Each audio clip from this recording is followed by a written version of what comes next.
What's good? What's good? What's good, y'all? Your boy Justin Henry here, live in Spain, man. Week 9 is almost in the books. We got a game tonight.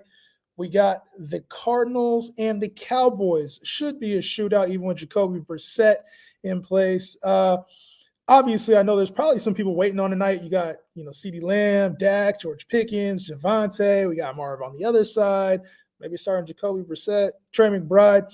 But Week 9, a lot of people, this is when shit starts to get real in the fantasy world. It's either, either you starting to look at your team, you 1-8, 2-7, and it's looking like, I don't know if we're going to have it. Or the other side of that, like, shit, maybe, maybe feeling good about your squad. So I'm going to go ahead and get into it, y'all. If you guys got any questions about your teams, the thing is, we're also getting to a point where, like, you kind of know who your team is at this point.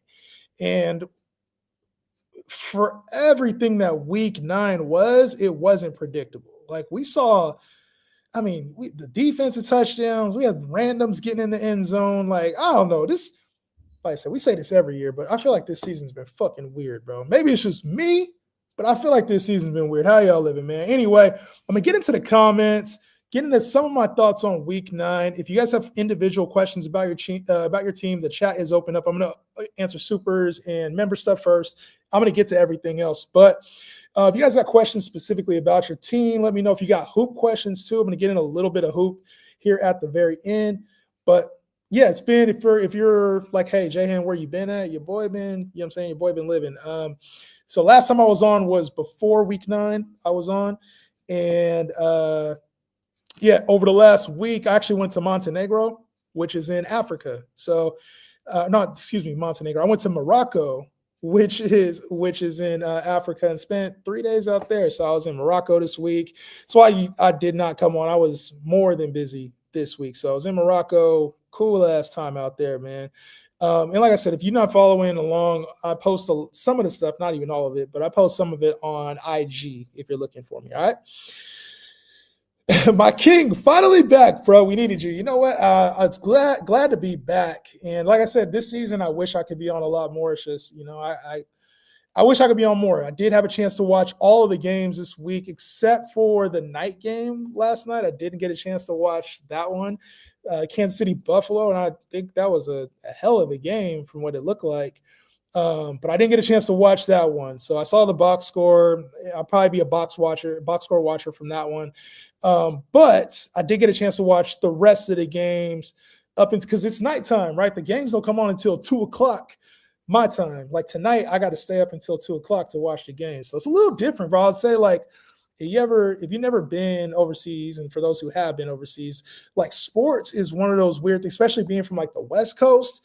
Sports is the hardest thing. Like I woke up at 5:30 the other morning and watched the 9th inning, 10th and 11th inning of the World Series Game 7. Like, it's just so weird to me that sports are on so late. Like, for those on the East Coast, you guys are probably used to it. Like, the first games come on at night. But, like, on the West Coast, if you live on the West Coast or Pacific time, like, the early morning games, the international games start at 6:30. The other games start at, like, 10 o'clock in the morning. So, going and seeing the first game of the morning being played at 7 o'clock at night is kind of crazy to me. I ain't gonna hold you, but yeah, I am back. I'm glad to be back. Also, stay tuned. I got a little announcement I'm gonna make. I'm gonna drop it on here, and I'm gonna post a video about it probably tomorrow or Wednesday. Tied right now, he's got Trey McBride. You have Knight, no PPR. Am I cooked? I don't think you're cooked. You just basically got to hope who gets the touchdown, Bam Knight or Trey McBride. I think if Bam Knight scores a touchdown, you win. I think if he does not score a touchdown, you will lose. That's how I got it. Keaton, what's good, bro? 4-4, maybe 5-5, 5-4 after tonight. I got May and Baker, Jacobs, Chase Brown, Henderson, Spears, Harvey, CD, BTJ. Damn, that team is stacked. So I think quarterback-wise, you're good to go. Baker's on a bye, but your running backs, I feel good about them. Depending on how long Stevenson's out, I haven't seen how long Stevenson's going to be out. Spears has some upside. I would say Chase Brown, you just need him to be more consistent. I think with Flacco, he's going to be a little up and down, but I feel good about your running backs. Maybe Henderson, Harvey. Hopefully one of those guys hits for you. But CD, Brian, Thomas, AJ, your receivers are nasty, bro. So I don't know who your tight end is, but this feels like a really good team. If this is 12 team, this feels like a really good team. You might just have a bad have a mediocre record. So I think you're probably waiting on CD tonight to have a big game, and I think he will. I think it seems like it should be a shootout. Traded away Bowers and K9 for Devontae Smith in Hampton, and in another league, traded away Brees Hall for Kraft. Oh my gosh! And we saw Tucker Kraft, who was having a really good season, an elite season at tight end. He is out for the season with a torn ACL. Sucks to see that. Luke Musgrave enters the fold, and obviously Christian Watson. I think he got a little banged up in the game too. We'll see how that looks for these. And that Packer offense just did not even look the part. I ain't gonna hold you. They got some shit to figure. I thought they were going to be much better than they have been this season. Started off really hot, and then things have kind of tailed off for this Green Bay team. McBride and Rome for Kittle and Warren.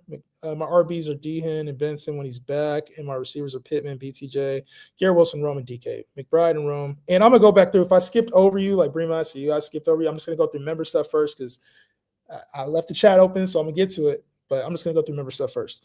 McBride, Rome for Kittle and Warren. Is Jaylen Warren? I don't know. It still doesn't really excite me, and I guess you're looking for another running back. That deal don't really excite me, though. Jaylen Warren and Kittle for Rome and McBride. I'd probably just rather keep Rome and McBride, to be honest with you. I get you have an extra receiver. Maybe you're trying to get another running back. I just think that. What do y'all think about this deal? To me, I still don't like this one. I still don't like it. I get you have another receiver, but yeah, I'm not a fan of this deal. I can't hold you, but I think if I was going to trade Roman McBride, I would want a better running back than Jaylen Warren. The question is, with the way this season is gone, there's not a whole lot that's just really better than that's more attainable, I'll say, than like a Jaylen Warren. Because McBride and Kittle is pretty much an even trade-off. And then you got Rome for Warren, which to me seems like a drop-off. But then Rome, we got him out here having 0-point days.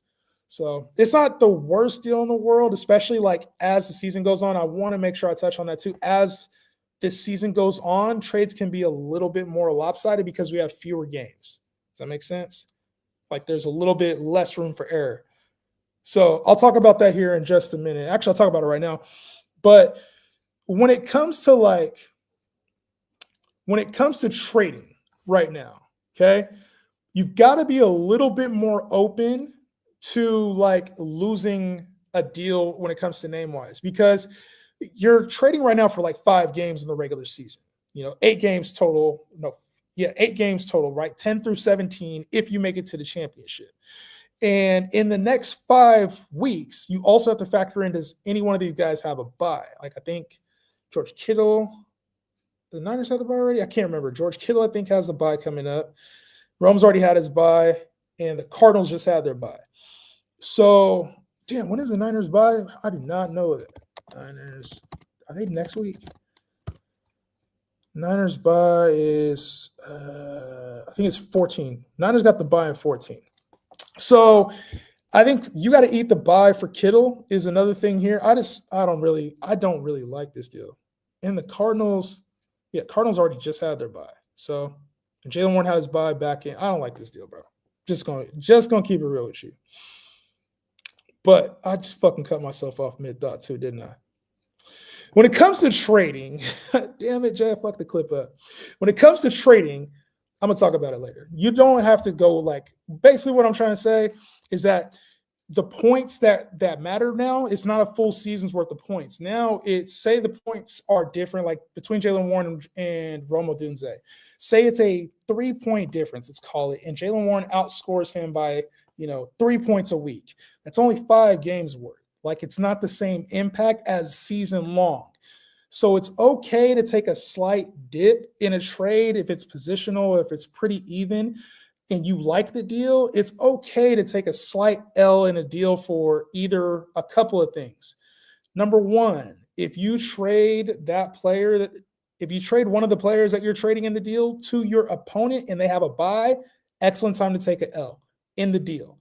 Also, if you are trading away a bye, it is often a good idea you can take an L in the deal. If you're getting if you're a winning team, right? And say you're getting matchup advantages in the playoffs, it is okay to take an L on the deal. So I think as long as you're getting what you need to win a championship,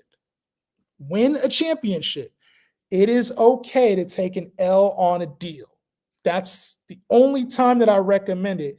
And the room for error is a little bit better right now than people think. So a lot of times people are going to say, oh, you're trying to get my best player. That's fine. If you've gone through the buys, you should be trying to acquire top players and be willing to take a market L to acquire players that can help you win a championship. Does that understand? If you are in the opposite position and you have a star player and you need to get into the playoffs, it is a very good idea to trade that star player away for players that can help you in the next 5 weeks so you have a chance to make the playoffs.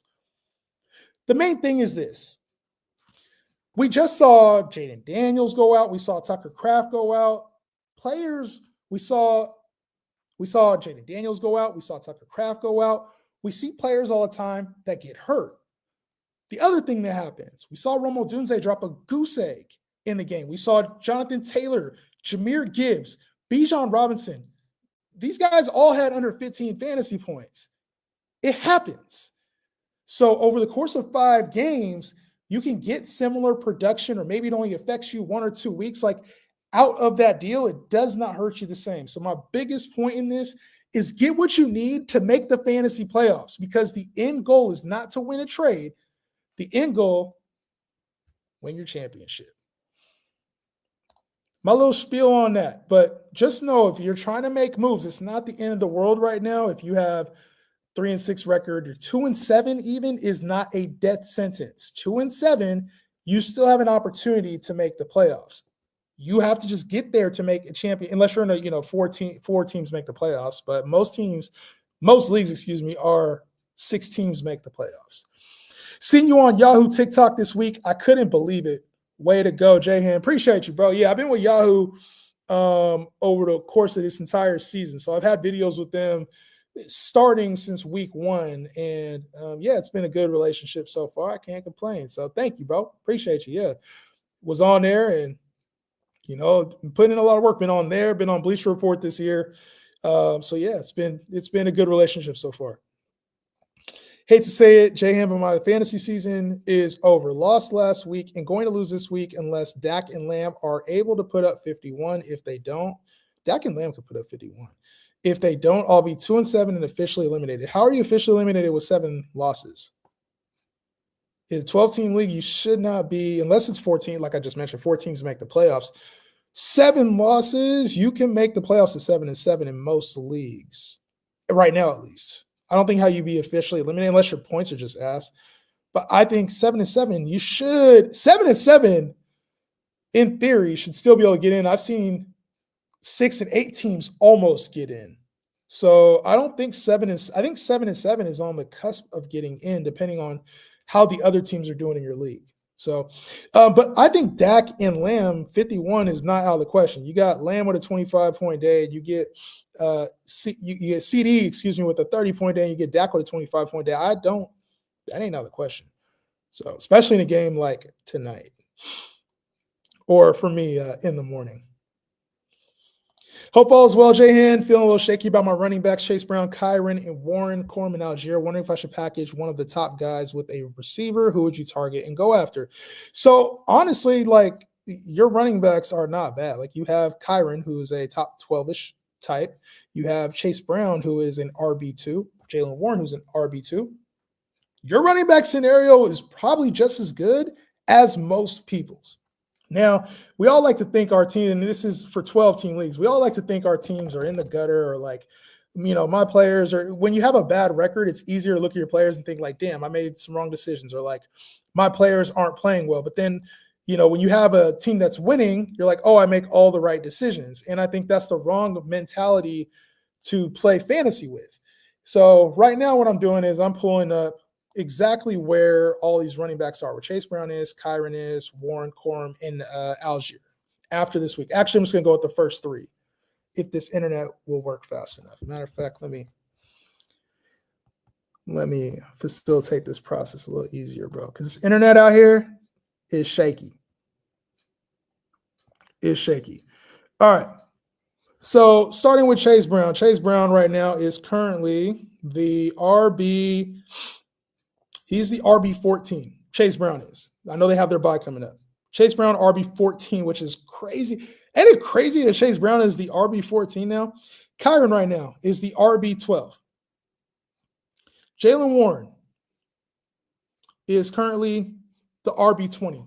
So you're feeling shaky about your running backs, and you have 3 top 20 running backs. Algier is in the RB3, RB4 conversation.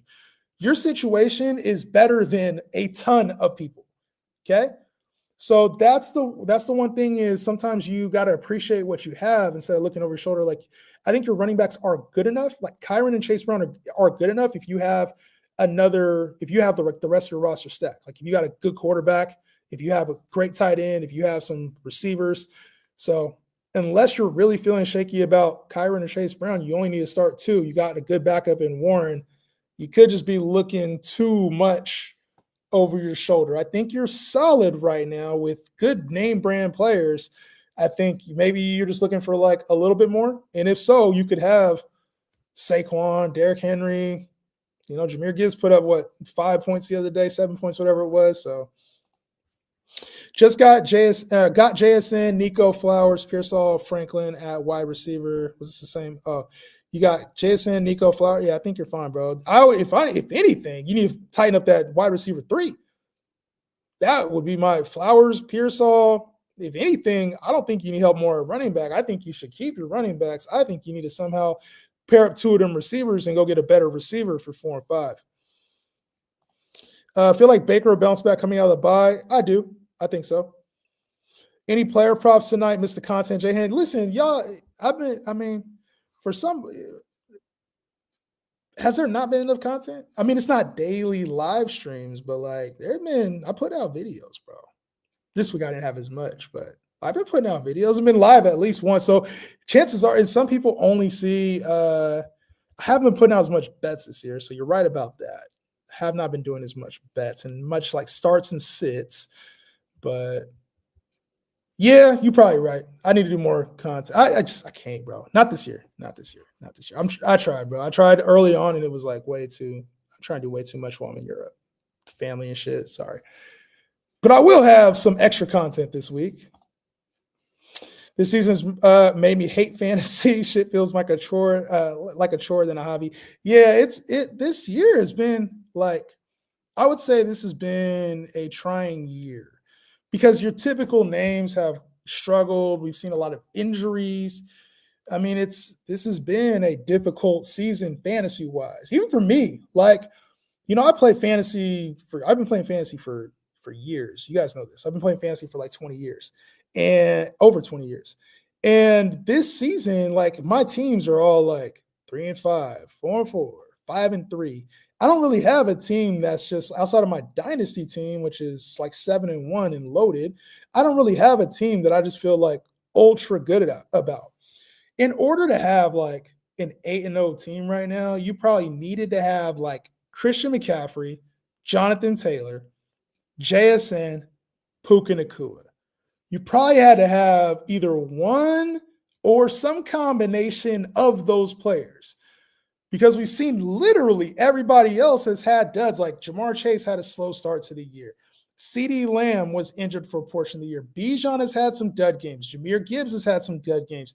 Amon-Ra St. Brown has kind of cooled off after a really hot start. Brian Thomas was damn near a complete miss. Nico has missed time and been bad at some points. Like, in order to have just like an 8-0 record or 9-0 record right now, 8-1 record, 7-2 record, you had to have had one of those 4 players. Christian McCaffrey, Jonathan Taylor, who just had a bad game. I would call it for him, bad game. Jonathan Taylor. Who else? Christian McCaffrey, Jonathan Taylor. Who else did I just say? There's 2 of Puka and JSN. And Puka even got hurt, before the bye. So yeah, it's not a chore. This is like, I would say, even towards the end of last season, shit got kind of crazy in fantasy land. And this is fantasy football though. Like that's what it is. And I think for content creators, it's very tough to like stay in tune with who's out, who's playing injury wise, starting quarterbacks. We got Kyler Murray is questionable, and then he just doesn't play. Jacoby Brissett. Last week, it was Lamar Jackson expected to play, and then last minute, he sat out. So it's like, I think just overall, fantasy football isn't – the hardest part about fantasy football is that people think there's a formula to winning. It's not. There's no formula that correlates to directly winning in fantasy football because there's so much margin for error. There's a luck factor involved. But the skilled players in fantasy football are the ones who like can kind of go through the waves of the ups and downs, right? And does it work every year? No.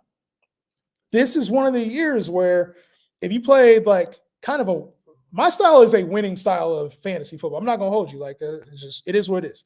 Like, I am a winning type of fantasy player. And it has not correlated this season to like success so far through 9 weeks as far as like having an elite season. So things turn around. Yeah, we still have a chance at a championship. And like, I know you said like you're 2-7, that sucks. That's a tough feeling because 2-7 means you don't have a very good chance at even making the playoffs. And like Finnegan, I'm assuming you've always been, or at least recently, you've been a competitive player. It sucks when you don't make the fantasy playoffs, but fantasy football more than anything does really, it kind of resembles football. The parity in it, like I'm sure the Cincinnati Bengals thought for sure they were going to be a playoff team and be good. Because last year was their anomaly. Last year was the year shit didn't go right for them, right? Oh, they started off slow and they should have been in a position because they were contending for the AFC Championship, contending for a Super Bowl. They were in the Super Bowl. And it's like you get this other side for them, and they've been like Joe Burrow's hurt. They're going through some bad losses. The Baltimore Ravens started off 1-6, 1-5, whatever it was. So I think fantasy football does really mirror football in general, and that there's going to be a lot of parity and that there's only one winner. You can't really, as much as people want to say draft the right way, you do have to have you have to have a lot of luck. So I think that's why I preach so much, and sorry for the long-winded, but I think that's why I preach so much drafting great players, talented players with contracts that we know their role in trades, buying bounce backs because we know elite players typically rebound at some point. And I always value getting value over everything. And that's really the reason why I draft the way I draft. I don't really draft to be right on players. Like I don't need to be right on TreVeyon Henderson being this year's breakout running back. That's not how you win. You don't win by saying, oh, I knew that this player in the seventh round of our league was going to be the wide receiver one. That's not how you win in fantasy football. How you typically win in fantasy football is by having stud players, finding some gems throughout the year on waivers or finding value in trades, and then coming into the championship, into the fantasy playoffs with a stacked fucking roster that you hope pans out for 3 weeks, 2 weeks, if you get the bye. So hopefully it's still fun for you and you can play spoiler for some teams and find a way to make 2-7 fun. But like that's when you're losing, it is not fun. It does become a hobby. And like I said, I've been doing this for a very long time. I still have some teams that are just not up to par. We still starting Rome after a dud. Here we are. We're like, hey, Rome coming off a 100-yard game and feeling good about him. He was playing at this pace early, and then he has a dud. Fantasy is tough. But, yes, I still trust Rome as a guy. I think he would – I don't know who the Bears play next week, but I still trust him to have a good season and I think he's still a top 15 receiver. The game started at 8:15. Latest I stay at 4 is halftime. Yeah, it's tough, man. Yo, I'm gonna go back up to 10:35. I started the show at 10:30. I'm gonna get to a couple more, and then I'm gonna go back up to the top. To go, how you doing, bro? Diego, I'm living good, bro. Living good, and yeah, man. I think overall, fantasy has been tougher for me this year. It's been tougher. I don't know. I can't tell if it's the season, if it's me being in Europe and not being like so overly dialed in how I normally am. Normally during fantasy, I'm overly dialed in, but I sleep now during the game, like some of the games. I never have done that. Like I don't know how y'all are when it comes to football, but like I am literally red zone with like 5 other games up. morning to night, I rarely miss like a snap. And then I go back through later the next day, early in the morning, and I'll rewatch like games. I don't know how y'all are with football, but like I'm overly compulsive when it comes to like watching. And then I will go back through and do a run through of the stats like during the daytime. It's been way different for me here. I've watched the majority of the games, not all of them. Majority of them, you get red zone out here with Days In, DAZN. You get red zone out here, and you can watch some of the other games, but it's not the same as like having that motherfucker up with like 5 other games, got them on the phone, dialed in throughout the entirety of the day. It's been different. But it's been good, man. I've been personally, things are up for Jahan, so I can't complain, but I can't complain at all. I can't complain. 12 team tight end is Kincaid, CD and Chase Brown for Amon-Ra and Cook. I think it's kind of a wash, in my opinion. I'd rather have CD's upside. I get James Cook because James Cook has a lot of ups and downs too with the touchdowns. Josh Allen still in touchdowns. He's a higher upside, Chase Brown. I would much rather have CD than Amon-Ra, but I don't think it's a terrible trade. I would just rather keep what I had. All right. Hope all is well. Jahan, haven't seen you in a minute. My dog, Brema. Everything is great, bro. And like I said, I was on a week ago. I didn't mean to take it off, but I took a week off just with traveling, like I said, to a whole nother continent. Went to Africa for 4 days. That was 4 days. So yeah, it's been good. You think Kyren is a sell high? No, Kyren is who he is. Kyren is a back end RB1 and will continue to be that. Saw Puka get banged up, but I mean, this offense goes through Puka, Devontae, Kyren. That's how it is. And Stafford, obviously. Stafford having a great year. CD, Garrett Wilson, Keenan, Rashee Rice. Do I trade either Garrett or Keenan away for Daniel Jones? Quarterbacks are K1 and Bryce. They're not cutting it. Yeah, I think that's a solid move. Keenan's probably the one I would trade because Keenan, we see some big spike games out of him, but a lot of his are floor games. Most of Keenan's games are floor games that are going to keep him like back in wide receiver 2, high in wide receiver 3 for the majority of the year. So I would move Keenan if I could for a quarterback like Daniel Jones, who's coming off of a bad game, his worst game this year for the Colts, and does have some upside as the season goes on. So I think that's a decent deal. You still got CD, Rashee Rice, and like I talked about, the tighter we get towards the end of the season, that value, like, there's not enough time for that to be like a terrible trade for you unless Daniel Jones gets hurt. So, Jay, and I'm 5-4 this week, 12-man, double flex PPR. Any moves? Dart's good. You got Gibbs, Jacobs, Olave, Debo. Only thing with Debo now is no Jaden Daniels. Probably, I mean, it looks like for the rest of the year. But yeah, I think, and you got Kyren, Brees, Worthy. I feel like your team is good. Travis Hunter on IR. I think your team is good. I think you could be a little stronger receiver, but you can't be strong everywhere. I think receiver's probably your weakness, obviously. But you don't really you could move a running back. I just don't know that I would if you got double flex. Like, you got stability at the position. Gibbs, Jacobs, Kyren, Brees. Like, you got really good stability at the position. It looks like you only start 2 receivers. So I don't think you really need to do anything unless you're pairing up like Worthy and Olave or Worthy and Debo to get an upgrade. If I could think about a receiver to go buy, you might be able to get AJ Brown still at a decent price. Probably not anymore. Might be able to get Rome right now at a discount after the dud. But yeah, I think right now your team is solid, bro. I think it's solid, honestly. All right, 2 things before I continue to get into it. What's good, Ether? What's popping, bro? How you living, bro? Hopefully all is well with you, man. Everything is good on my end.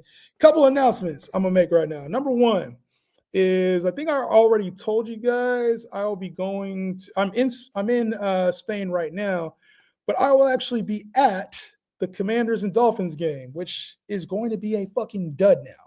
But I will actually be at the Commanders Dolphins game, and I'll be sitting first level. So give me some ideas on what we should do content-wise for that game. I want to try to do something fun. Commanders Dolphins. That game, bro. Like, who's gonna be there? No Jaden Daniels, no Tyreek. I was really juiced about that game coming into the season. Now that game has become a little bit of a dud. But get Mariota, we'll get Tua, give me an idea for some content on that. I want to do something with you guys for that game. That's in 2 weeks in Spain. The other announcement I got is that I'll be going to Germany this week for the Falcons and Colts game to see my dog, Bijan. So give me some content ideas for that. So I was like, hold on a second. Can't go to the only dud out here in Europe. So my ass is going to fly all the way to Germany. And I'm sitting front row with that motherfucker. So give me some ideas. I'm going to get as much content as I can for that Falcons and Colts game. It should be fun. I'm going to try to link up with Bijan. Bijan, if you're watching this shit, bro, we're going to link. I'm going to link up with Bijan or my boy Penix or my boy Drake London. Shit, even Jonathan Taylor. Don't matter. But yeah, I'm gonna have a Falcons jersey on. We're gonna be rocking in that motherfucker. So Jahan going international for both of the next 2 international games. I'm gonna do some dope shit. I don't know what I'm gonna do yet, but I'm gonna do some dope shit for that game. So give me some ideas if you got them. Drop them in the chat. Drop them in the comment section after this video, whatever it is. Drop them in the Discord. Make sure you tag me. Give me some ideas on what y'all want to do for these next 2 international games. I don't know if I'll be able to go live before the games at the stadium, or like maybe I'll do a live stream at the game, depending on how the battery be dying a little quicker out here. I don't know why. Give me some ideas of what y'all want to do.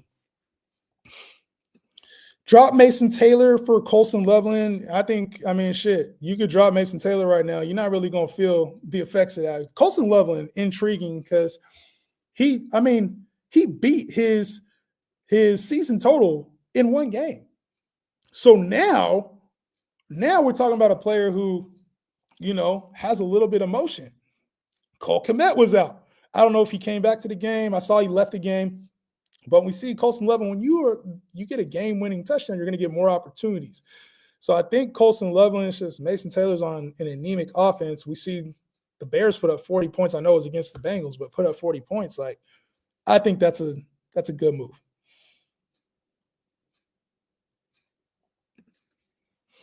What up, Jahan? Frankie, what's good? Tell me how the Bears drop 42 points and Rome gets a fat dud. Like I said, that's fantasy, bro. It's fantasy. It's the weirdest shit, bro. Like, you would think Rome in a game where the Bears drop 42, you think Rome's getting like 8 to 10 targets. To see 3 targets, no points, fantasy-wise, it's tough, bro. But, like, what else you supposed to do? You're not supposed to play him? Like, he is the number 1 on that team normally. It's crazy, bro.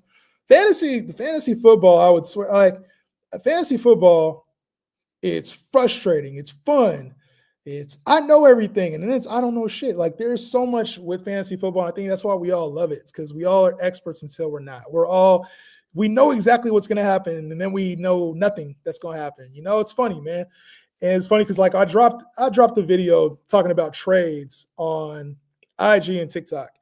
And it went like super viral on Instagram. It had like 400,000 views, 300,000 views, something like, I don't know what it's at right now. I haven't taken a look at it. But it was over 300,000 views last time I seen it. And I talked about, like, people need a trade, right? I was on this show. We did it, and I dropped a clip from that show that was like, yo, people need a trade. And a lot of people were like, oh, that means you have a losing record, or you don't know what you're doing. Like, I'm 8-1. I'm 7-2. I don't need a trade. And it's like, y'all not trying to get better? Y'all are cool with having a good record in week 9? Like, you think you know everything because, all you have to do is draft better. Like, nah, not everybody had the luxury of having healthy players or having their number 1 and 2 picks hit. Like, that's not drafting better. It's you just had luck of the draw early part of the year. Because I know one thing. Them teams in the comment section are, you just need to draft better. How many of y'all are going to win your championship? There's only one championship winner. So if you're worried about best record or most points, you're worried about the wrong thing. And I can already tell if you're happy about being 7-1 or 8-0 or 9-0, you're worried about the wrong fucking thing. The goal is a championship because there's going to be a lot of teams right now that are 3-5 or 3-6 or 4-6, whatever the number is, that are going to win their championship. So that's just my little piece for the overconfident teams right now. This is fantasy football. And those star players, we're seeing some star players go down. The guys that had, some key guys have been either duds or have been injured. It happens to the best of us. So I would say for people who like to count their eggs before they hatch, count their chickens before they hatch, whatever the fuck terminology is, be careful. Be careful. You think Brees is getting traded tomorrow? Good question here, Steve. We got a trade deadline tomorrow. And so there's a few players that are on the block. I don't think Brees is in danger of getting moved at all. Like, that just doesn't make sense for them to have Isaiah Davis as their only running back. And I think they let Brees rock in a contract year. He's shown nothing but loyalty to the team. I know the team is losing, but I think they'll still give him the football. I don't think like they would need to have another running back in place. And I just don't really see it. Unless it's a swap, they're getting back a running back. It just doesn't make sense with Braylon. If Braylon Allen was there, I would have said he's gone. But without Braylon Allen, it doesn't make sense really for the Jets to do it. They kind of just got to eat it. And what are you going to get back? A 4th-round pick, 3rd-round pick right now? Like, teams know he's gone this offseason. So I think for Brees Hall, you just got to rock this year. And I think the Jets know that. But as far as some of the other potential trade deadline guys, I think Chris Olave is in that conversation as far as players that could be moved. I think that the Miami Dolphins will probably be very active in sending deals, whether it's like somebody, just some of the name brand players they have, Bradley Chubb, Minkah Fitzpatrick, you got Jalen Waddle, Devon Achane.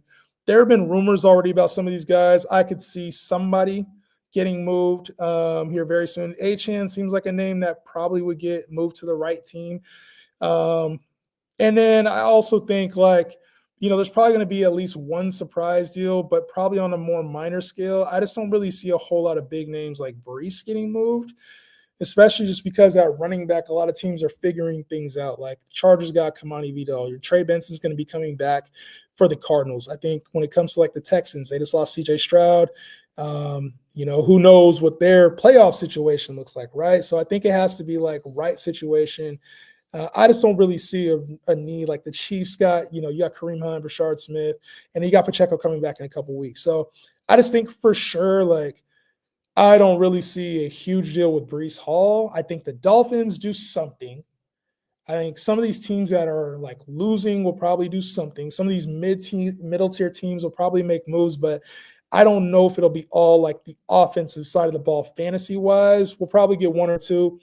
I just wouldn't bet on anything major. My bet would be like, if I had to think of an offensive player that's changing situations, maybe you're talking about Chris Olave. Maybe you're talking about Devon Achane.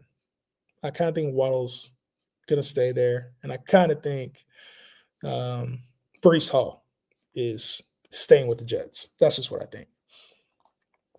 Lost Tucker. Who should I pick up off of waivers? Loveland, Musgrave, or Theo Johnson? Should I try to trade for one? I think Loveland is kind of intriguing. I was really off of Loveland. He was going as a ain't it wild to like look back at preseason takes and really see where we valued players. Colson Loveland was being taken as a top 10 tight end off the board this offseason. I think he has some of that potential if Cole Kmet is out for any extended period of time. I think he has tight end one-ish, like back end tight end one-ish potential, not top 10. But back end tight end one-ish potential. Whereas I think Luke Musgrave is going to be a little bit more part of the offense than like Tucker Kraft was a piece of the offense instead of being part of the offense. The offense needed Tucker Kraft. It doesn't need Luke Musgrave. And Theo Johnson's look the part right now with Jackson Dart. So I think they're all kind of like back end tight end one, high tight end two. If I was going to rank them right now, Theo Johnson's probably the safest. Loveland is probably the one I'd want to pick up for the upside.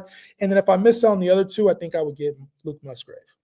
He would have to show me. He'd have to show me. Who's an RB to target with Henry? I got Harvey, Warren K9, and Hunt. An RB to target with Derrick Henry?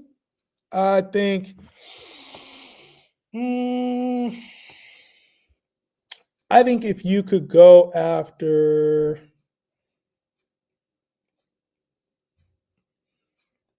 the thing is, there's a lot of like full price ass running backs right now, bro. Let me see if I can find a name for you.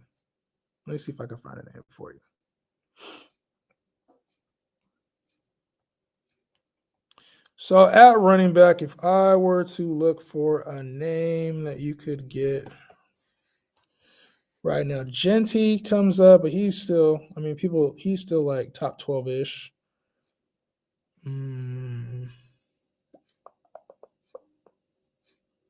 It's ugly right now in RB land, my bro. My boy, it's ugly. Bucky, you might be able to swing like a Bucky Irving. I think Bucky, I think Bucky is an excellent trade target right now. I think Bucky Irving is an excellent, excellent trade target right now. Coming off the bye, probably healthy as hell. And the person that has him has probably lost over the last couple weeks. And there right now, there's like, if you're talking about running backs, everybody's concerned about Chase Brown. He's the RB14. DeAndre Swift, who missed last week, is still the RB15. Breece Hall is the RB16 somehow. Travis Etienne, who a lot of people are like, what do I do with Travis Etienne? He's the RB17. J.K. Dobbins is the RB18. Quinshon Judkins, who has missed time, didn't even start the year, RB21. RJ Harvey, who everybody was ready to give up on after a strong 2 weeks, is the RB22. Tony Pollard, who hasn't done shit all year long, is the RB24. Tony Pollard, how the hell? He hasn't had a game over 15 points yet. How the fuck is he a top 24 running back? Like, that's where we're at in fantasy right now. So you might want to just keep on to your RJ Harvey. You might want to just hold on to your Jaylen Warren, who are both top 24 backs right now. Like, Kareem Hunt is RB28. It's just the nature of what fantasy is right now. Ja'Cory Crosby-Merritt, off of, what is it, 4 straight games of under 6 fantasy points, is still the RB30. So it's just fantasy right now. I wish there was a better way to put that, but sometimes you got to count. You got to be happy with what you have. But like Ashton Genty's a name I would be wanting to go get. Bucky Irving's another name I'd be wanting to go get. Lost Jaden Daniels, had to drop Texans defense to pick up Fields today since he wasn't locked on waivers. Good job, by the way, of doing that. How would you rank these QB options? Darnold, Trevor, Fields, McCarthy, Rodgers, Geno, Penix, Mariota. So you gave me the whole list of free agents, and I think Darnold has to be the player. Like, the way Darnold's playing, he's the safest. Trevor's too up and down. Fields is up and down. JJ McCarthy could be, but we got to see a little bit more. Rodgers has been pretty floor-based. So, like, Rodgers, Darnold are probably right there next to each other. Geno, I'm cool off. Penix, I wish I could say Penix, but I don't know that he can be consistent enough quite yet. He has the most upside out of these back end, and then Mariota I probably would stay away from. But Darnold or Rodgers would probably be the safest if you're just looking to, like, get through with a quarterback. If you're looking for upside, I think Fields is the decent upside play. Who knows if he's starting? We don't even know if Justin Fields is starting coming out of the bye. That's the one thing we have to ensure. It could be Tyrod was just out and they really wanted to make the switch. So, and then I think Penix, like I said, Penix has a lot of upside, but like, to be honest, Penix's upside right now is what Sam Darnold's already doing, if I'm being frank. I hope to also pick up Flacco. Okay, yeah, Flacco. You could do that. You do Flacco, a little safer. If you want safe, Flacco and Darnold would be an excellent combo if you can make that happen. What's good, Houston? What's popping? What's popping? What's popping?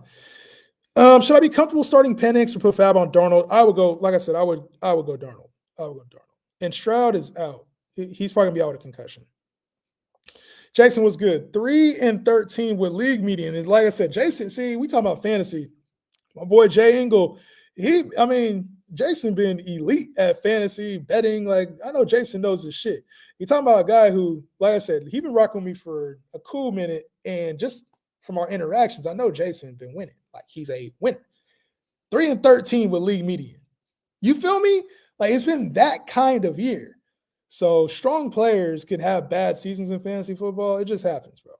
It happens. Like I said, Jason, I know Jason knows his shit. Like, that's, if I had, I know a few of you guys on the channel, and a lot of you are strong players, probably with bad, there's some bad records right now out of strong players. I don't think that's weird to see this year. Looking okay for 2 wins this week. Squad is Dak and Flacco with Swift and Kyle Monangai. You have Dobbins, Stevenson, Hampton. Receivers are Waddle, Pittman, JMO, Harold, Fan, and I'm desperate for a Stark. You must have got decimated by injuries. You had to have. Because I'm like, where the fuck is your top player at? Who is your number 1 pick? And who is your number 2 pick? And if Hampton was your number 3 pick, you deserve everything that came your way. I'm fucking with you. But like, Where were your top picks at, bro? Unless you was doing a lot of trading, which this you did some backwards trading if that's the case, or if this is a super flex league and you took Dak early, we talked about why you don't do that. But if you're looking for a spark here, I think trading Monungai off of the good game would be a smart move because at some point DeAndre Swift's going to come back. I haven't seen how long DeAndre Swift's going to be out for. I know he was announced out a little bit later in the week. Monungai looked good. What do you have 150 plus yards? But that's the kind of player I'd be looking to like. I don't know. Maybe the Bears decide to go with him more, but that's the kind of player I'd be probably looking like, what can I get max value for him? Unless it becomes a Rico Dowdle situation where he ends up being the better player. And then I kind of feel like the rest of this team, he's gonna be struggling, bro. This might just be one of them teams you're struggling. Like I said, I don't know exactly who your top couple picks were, but this might be a struggle, bro. 2 wins. Listen, just find a way to get wins, bro. Keep finding a way to get wins. Hampton unlikely to return after week 12 bye. Yeah, they said he's still in a boot, which is definitely a concern for a player. Like normally by now we would have heard something about for ankle sprain, which is what they called it. We would have at least seen like some kind of progression. I don't know. I once I heard like it was more, he was still in the boot last week, and then it was more than just like a sprain. I kind of was like, yeah, that's a player I wouldn't want to hold on to. So you were asking here, Jason, you said Hampton, like that's another player I think if I could sell him as like, yo, it's a top 12 back coming back for the fantasy playoffs. You don't need Hampton. You need wins. So for you, I feel like you probably need to move Hampton for something. Hampton's just going to die on your roster if not. But yeah. Let's get Jay 5-4 this week. Feel like I'm one more move away from being a true championship team. You got May, Dak, Brees, Rico, Kamara, Benson Pickens, Ibuka, Pittman, Bowers, Fannin. May, Dak, Brees, Rico. You need running back help. Good thing Rico's been playing well. One more move away. Trade Harold Fannin away. You got Bowers. You do not need Harold Fannin at all. Bowers is fucking elite. I definitely got to change my tune. Like, I don't know why. I've just been thinking that, like, they were going to use Bowers like that. And, I mean, it doesn't matter. That dude is he's a good football player, bro. Like, crazy. But, yeah, I would probably be looking to move Fannin, like a receiving core. Fannin, Kamara, see what you can get for Kamara. But yeah, and if it's not super flex, then I don't know why you got May and Dak. I'd be moving one of those guys, but I think your team, sometimes you don't always need to make a deal too. You don't always need to make a trade. Tucker Kraft, Mark Andrews. Should I trade Ibuka or Pittman for Gatson to ride it out with Mark Andrews? I think you're all right with Mark Andrews. Mark Andrews, isn't he? I want to say Mark Andrews is the top 12 guy right now too. Like, just with the way shit's played out, Mark Andrews is – I was wrong about Mark Andrews. He's 19, tight end 19. So I don't really think you need to move for, like, Gatson, who's been playing really well. But I don't think you need to make that move for Gatson unless you're just feeling like – I would rather – definitely not Ibuka and Pittman. I think Pittman is a little too high for Gatson still too. I have Gibbs and JT was struggling this week. Yo, I'm telling you, could have had a crazy lineup this week and still not score. Like, there was, like, in my head, I was thinking of, like, some of the lineups you could have had, right? You could have had, like, it was Mahomes, I think, had 11 points. It was Jonathan Taylor and Gibbs. I want to say they both had, like, under 8 fantasy points. You could have had, like, Rome, who had 0 points. There was another big-name receiver who had, like, a dud of a week. I can't think of it. You could have George Kittle at tight end. He was like under 5 points. Like, you could have had a strong ass team and literally not put up like 50 fantasy points. So 6-3 after this week in a 12-team league. You got Lamar, CD, Rice, London, AJB, Bijan. Hell yeah, you've been wheeling and dealing, my boy. These are the kind of teams that win championships right here. Sean, good job, bro. You've been wheeling and dealing. Your league hates you, don't they? This is the kind of team I like seeing. Lamar, CD, Rice, London, AJB, Bijan, Brees, Judkins, Dowdle. Good Lord. Should I consolidate that? Bijan already had his bye. Brees already had his bye. Judkins injured. Dowdle. Yeah, you should definitely consolidate at least two.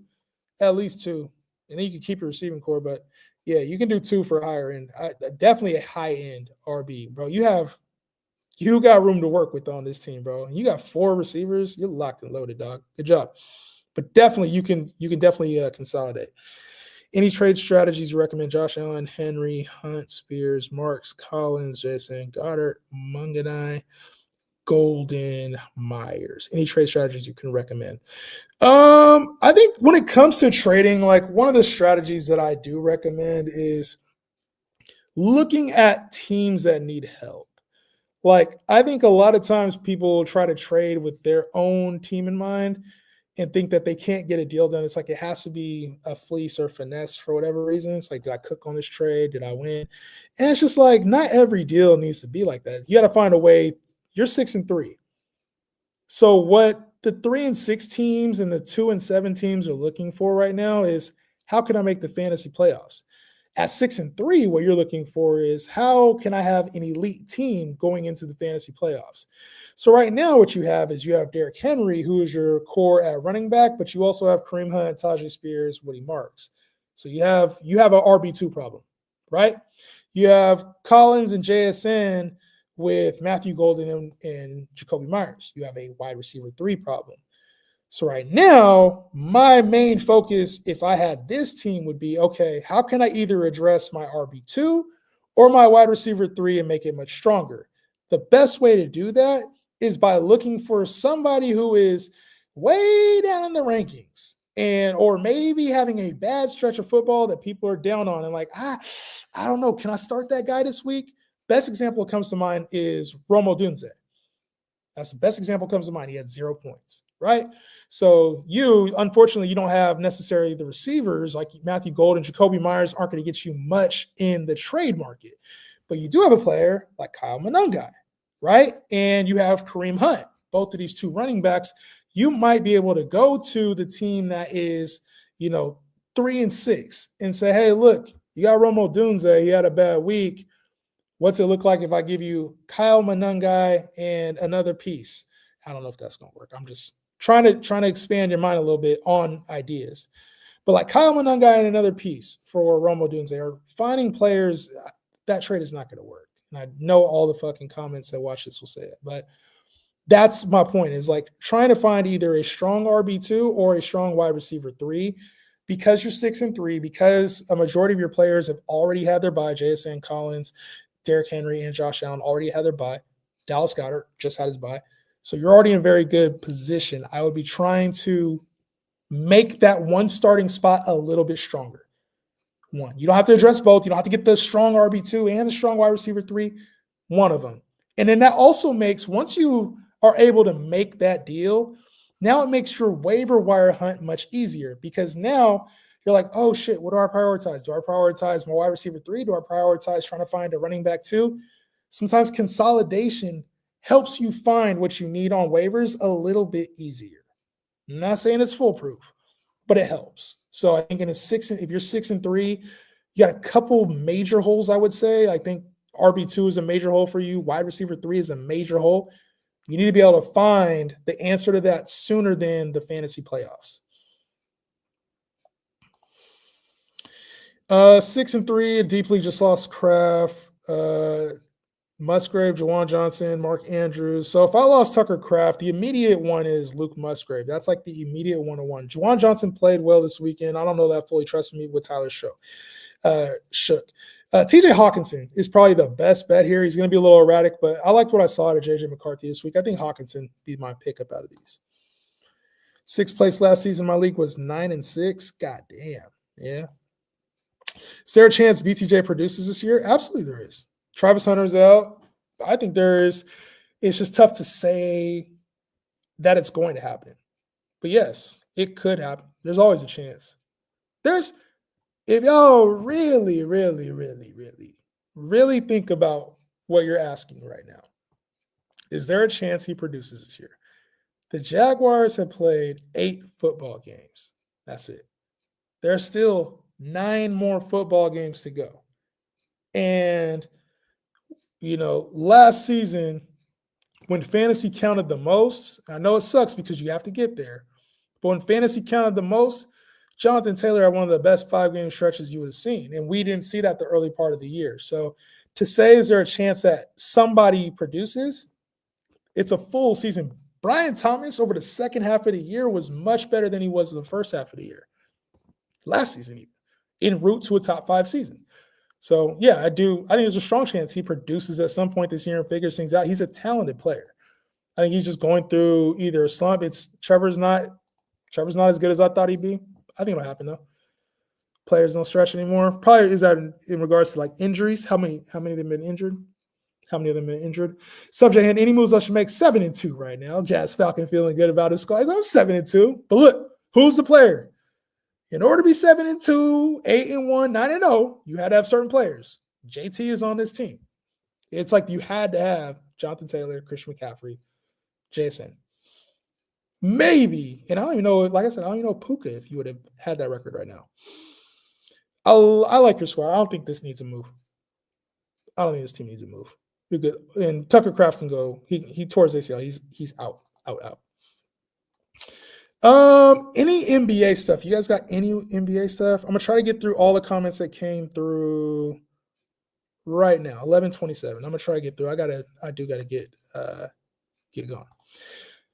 Kyler on waivers. Thoughts on him? I think he's worth a pickup in a stash. I'm curious to see if this is a long-term sit or not, though. It's like, or is this like a Lamar Jackson type sit where we get him on the next week? So I think Kyler's worth the pick. He hasn't been like anything worth writing home for this season, even when he's played, though. But Kyler's too good to be on waivers in a 12-team league.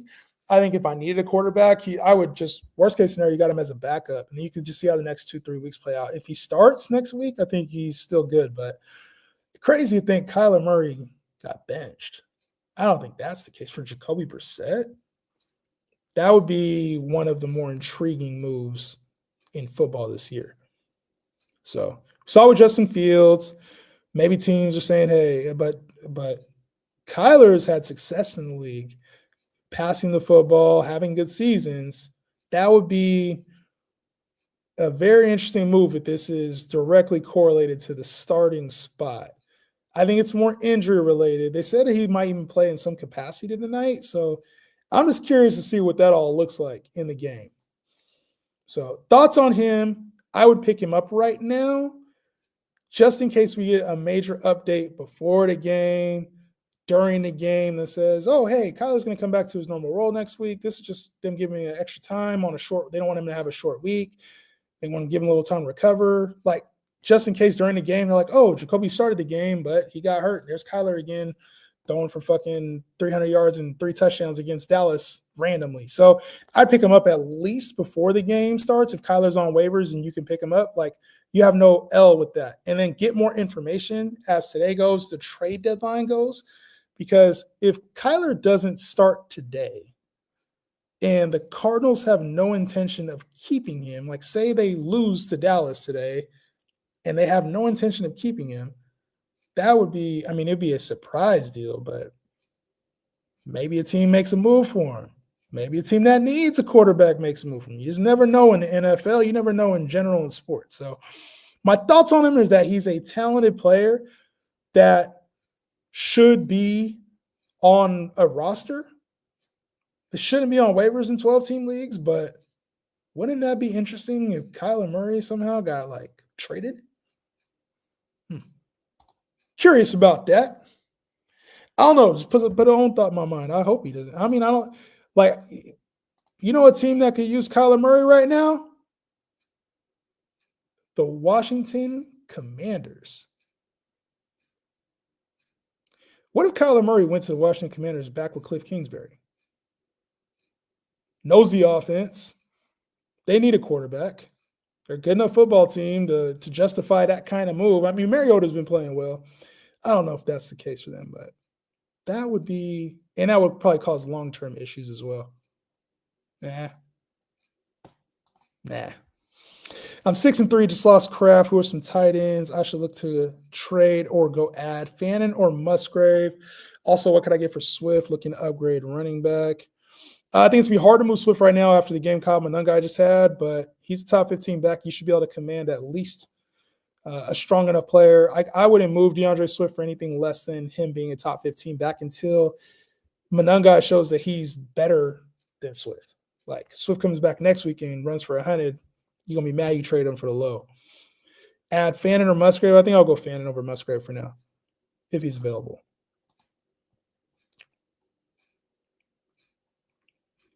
All right, I'm gonna try to rapid fire through some of this. The last thing I want to get to before I get back to the rest of the comments, I am caught up.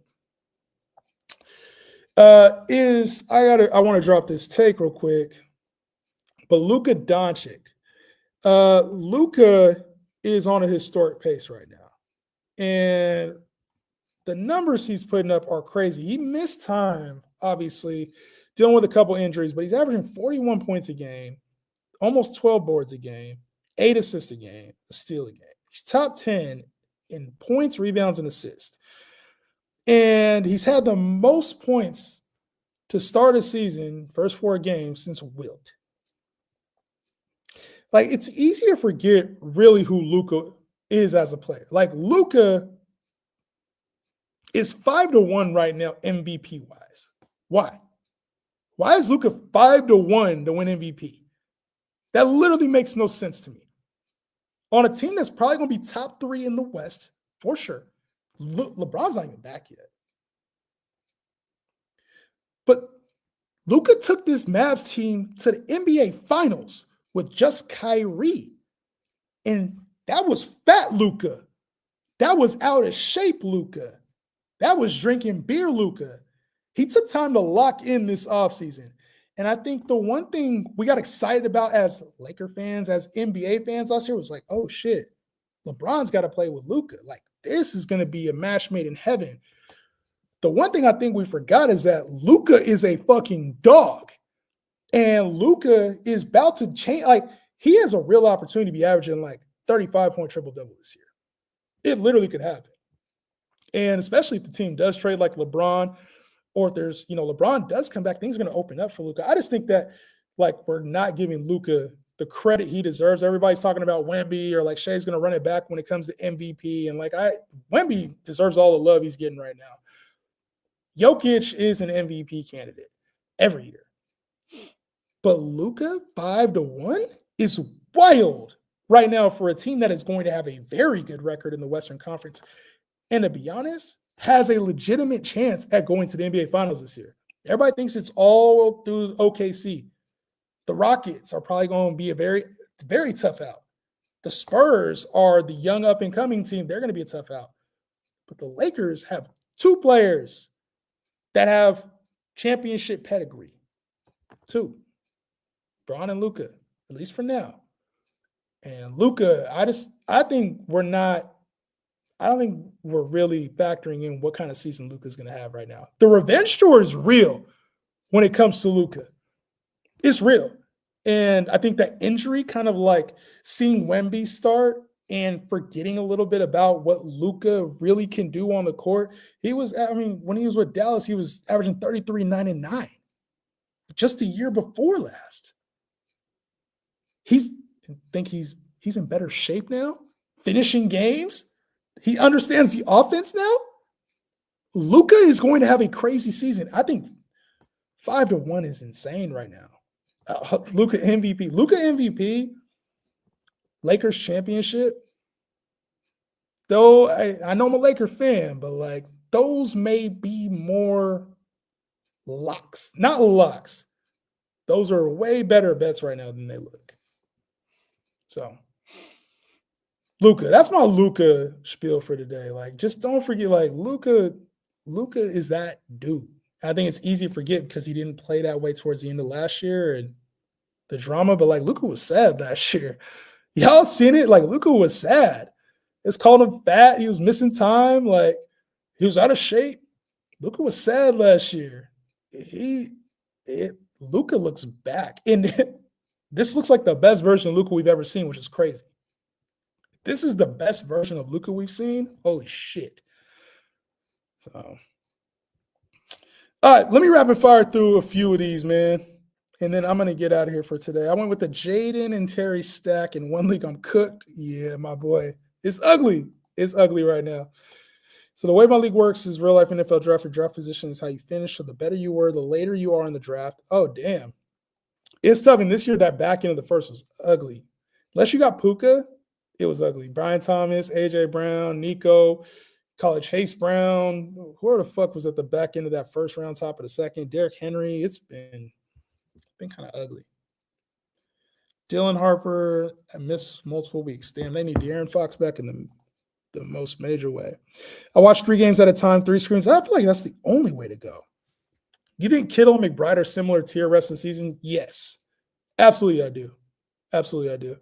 I think Kittle's had a slow start to return, but at some point he'll get things back. And Brock will be back, I'm sure, very soon. He'll be back. Buy or sell A.J. Brown? Buy. Buy at wide receiver 2 prices. And he could get traded too. I forgot to talk about him. He might be able to get traded. Thoughts on DJ Moore? Too inconsistent to trust, in my opinion. Your channel is the only channel fantasy content I trust and watch. I appreciate that, bro. I think there's other guys who do it differently than me, but I definitely think as far as like content wise is weird because like I don't know what I portray in the clips, but I've seen like consensus. I've kind of already addressed this. I don't really even want to address it, but I've kind of seen people who think like I'm not good at this shit. It's weird. Like, I don't know. I'll just be watching the shit sometimes. I'm like, y'all, I read in the comments sometimes.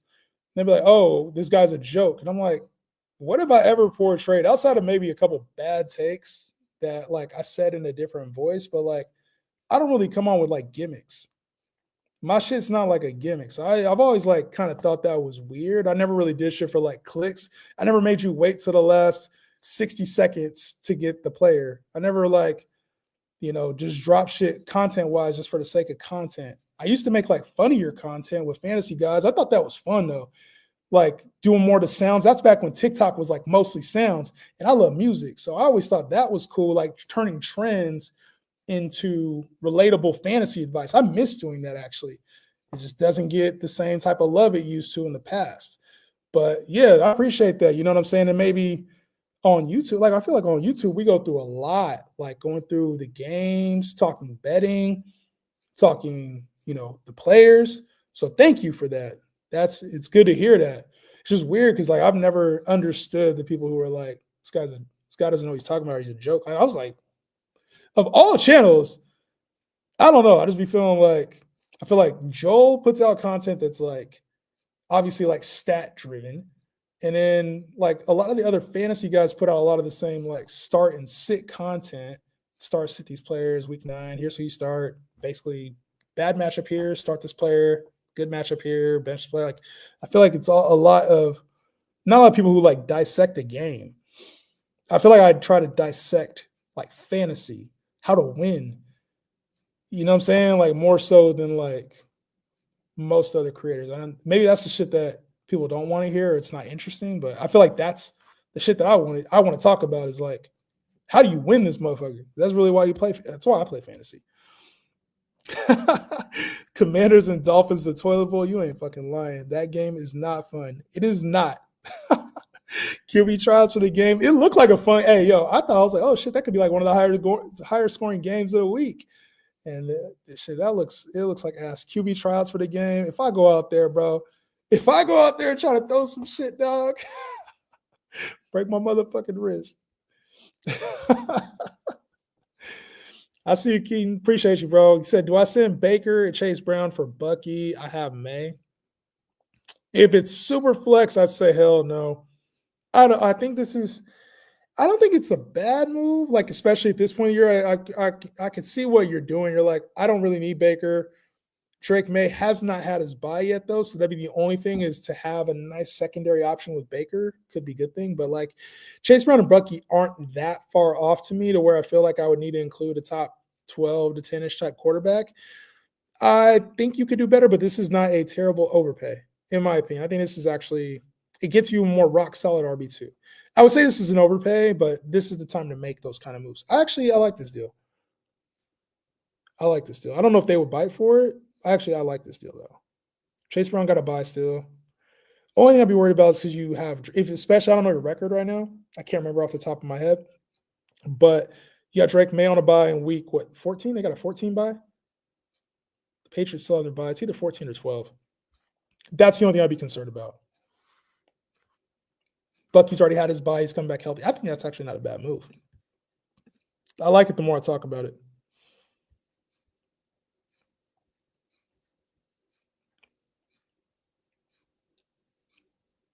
What I said I get to 11.25, 11.27 is what I said I get to. Think Flowers' target share stays the same. Stays high? No, I'm good off Flowers, bro. I don't think he's undervalued. I think Zay Flowers is who he is. Baker and BTJ for Rice. You could try that. I don't know. You get that deal done. You could try it though. I think Rice's value is at an all-time high right now. Still in here, just had to start over. Busy getting the kids from school. Glad to hear Father Jahan was good. Won all 3 of my leagues 2 weeks in a row. Love to hear that shit, bro. How are you feeling about the Packers receivers? I don't know. Matthew Golden being out. Christian Watson's having big plays. I think they got to go up in value with Tucker Kraft out, but they're just that Packer offense, bro, it's weird. It's weird because it feels like since Jordan Love has been quarterback, it's like it's always been like just kind of spread out. Tough to trust. I don't know. Romeo Doubs is like the most consistent option, if I'm being real. Scoop through a few. Abuse my best Jahan impression to finesse my league and to give me a squad of May, Bijan Achan, Jekins, Brees, Rasheed, Puka. God damn, Rome Tech. Sheesh. And I'm trade banned. Good as you need to. Your team is fire, bro. How the fuck did you? Hey, I love the Jahan. I love what you're doing, bro. Keep it up. Shit, you can call it Jahan impression as long as you win. As long as you win, bro. Your team is crazy. Sheev, Hooker, Rome, Ted Bowers. God damn, bro. God damn. Jay, how you feel about Dobbins and Sutton?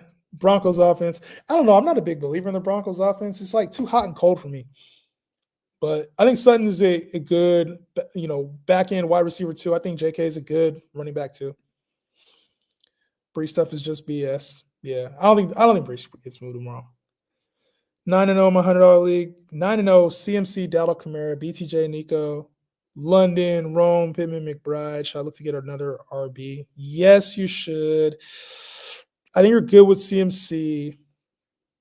You have hella receivers, bro. I don't know. You're 9-0. Sometimes you don't need to fix nothing. Dowdle looks like he could be an RB2 at least. I think Kamara is a dud this year. I think I'm wrong on Kamara. But I think the rest of your team is so fire, it doesn't really matter. I would say if you could, like Pittman would be the guy that I probably would try to move.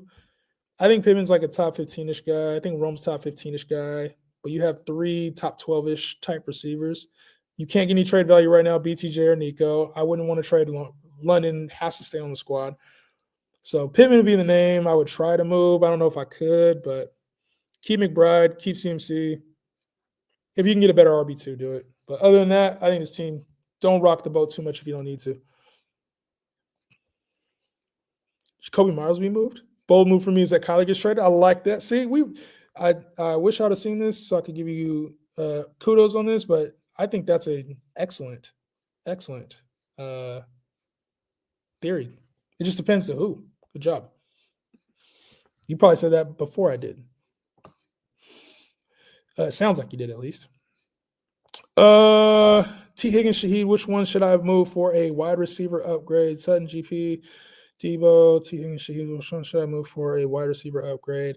I think keep T. Higgins. Looks good with Flacco. Only thing is he's on a bye. Depends on your record. Pickens is, you got to see how he plays tonight, but Pickens to me is probably the most up and down. Debo, without Jaden Daniels, Terry McLaurin will be back after week 12. I just think Debo's kind of a good player to have right now, even after he had a mediocre game. Shaheed may be on the block. We got to see if Shaheed or Olave get moved. If Olave gets moved and they don't bring in a receiver, I think Shaheed value might go up a little bit. Sutton's kind of is who he is. Sutton is. So I think right now, if I was going to move one of these guys to BGP, you just got to do it before the game starts tonight. Maybe you might want to wait till after this game, but I think George Pickens is probably the best value still, then probably the most up and down. Like him and Debo to me are both kind of up and down, or him and T. Higgins. George Pickens and T. Higgins are very similar. I think you can get way more for George Pickens. Lamb was my first. Neighbors, yeah, see. Lamb for Hampton and the fuck were you? What were you doing? Hampton and JMO? Did we talk about that? I dropped a post on if you gonna trade Lamb, it was before Hampton got hurt though. And you probably still saw the upside in JMO. Yeah, still bad though. It'd be like that sometimes. Jay, it'd be like that sometimes though. I got cooked, man. I was trying to make it shake. It'd be like that, bro. Don't trip. What up, Jay? And Teddy, what's good, my boy? What's good? Keaton, he said 5-4 record. You got Caleb on waivers with no super flex. Oh, yeah, you can still pick up Caleb. I think that's a decent move. Then for Bucky, get Bucky, bro. I'd much rather have Bucky than Chase Brown. And you already got Drake May. The thing is, too, when you talk about quarterbacks in single QB leagues, once these buys stop, that's the first thing to go is like quarterbacks. So there will be a plethora of quarterbacks available probably in about 2 weeks because week 10, I want to say like Cowboys are on a bye, Bengals are coming up on a bye here, like some heavy hitters. And then I think after like week 10, there's like another 2 teams that have like really good quarterbacks that are on buys. So outside of that, it's going to be people are like starting to drop their quarterbacks because they need other players. So I think this is a good move, especially Caleb's on available. And Caleb can get you through too. He already had his bye. Did I make it through yet? Not yet. Let me keep going. Jane, what's up? I lost Tucker Kraft. This has probably been the main question I've seen about Tucker Kraft. If you lost Tucker Kraft, I think Luke McCaffrey is a good pickup to make if you can't get any of the others out there. But like I think Harold Fannin is if you can get Harold Fannin, I would do it. But like TJ Hawkinson, if he's out there for some reason, you can get there, but you can get him. But my team is really stacked. However, I have no depth. Would you just downgrade your elite talent for the sake of depth or write it out and pray? Houston, depends on your record. If your team's stacked and you got maybe a couple buys coming up and you got, say, you've got 6 wins, hold. If you feel like you got 3 wins or 4 wins and you feel like you got heavy buys coming up and you can't, like, at the end of the day, you got to make the playoffs. So I would never just write it out and pray. If I can I would rather control my own situation, my own destiny. So if I'm going to downgrade elite talent, I'm going to try to do it. If it doesn't work, then I will ride things out. But for now, I would always try to be making moves. Always. JN, if you make your way to Barca, I will be in Barcelona, actually. You have to go to Bar Cañete. Bar Cañete was one of the best meals I ever had. Bar Cañete. I'm writing that down. I got a couple things in Barcelona. If you got any other Barcelona tips, let me know. I actually have one on my list to go to the NBA cafe out there. I'm going to try to go to FC Barcelona game too, but Bar Cañete. Thank you for the tip. And if anybody watching has more Europe tips, Spain, France, let me know.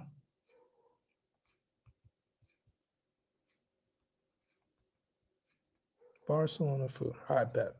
Appreciate that. I'll let you know how it was too. I'm about to get it. About to be 2-7. Shit's cooked.